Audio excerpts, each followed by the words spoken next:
శుభమస్తు. శ్రీరామ జయం. ఓం నమో వెంకటేశాయ. శనివారానికి వెంకటేశ్వర స్వామి వారికి ఓ సంబంధం ఉంది.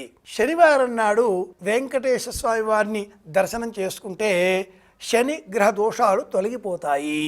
అలాగే శనివారం నాడు శివాలయంలో అభిషేక సేవ నిర్వహించిన, ఆంజనేయ స్వామి వారిని స్మరించిన, ఆ శివ ఆంజనేయ స్వామి వారుల అనుగ్రహంతో సకల కష్టాల నుంచి సులభంగా మనం గట్టెక్కుతాం. ఇవన్నీ కూడా విశ్వాసాలు కావు, అనుభవ సత్యాలు, నిజాలు, నిరూపణములు అయినటువంటి భక్తి మార్గంలో ఉండే ఆస్తికుల అనుభవాల సారాంశాలుగా మనం గుర్తించాలి.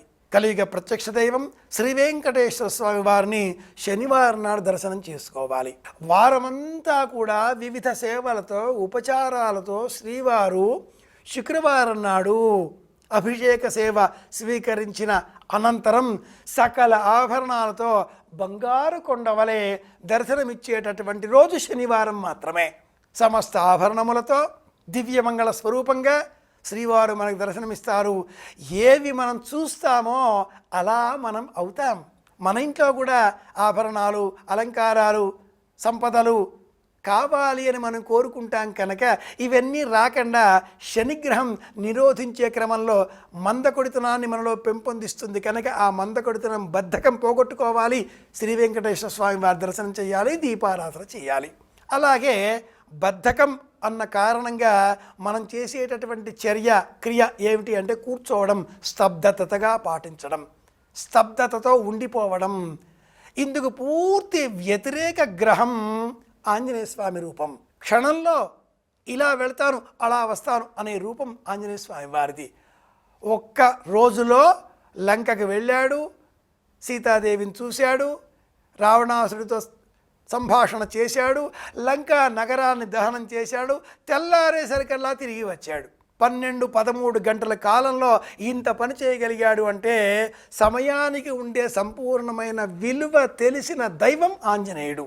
శనివారం అనగానే మనలో ఒక బద్ధకం, రేపు ఆదివారం కదా మెల్లిగా చేసుకుందాంలే. ఎందుకు మెల్లగా? వెంటనే చెయ్యాలి.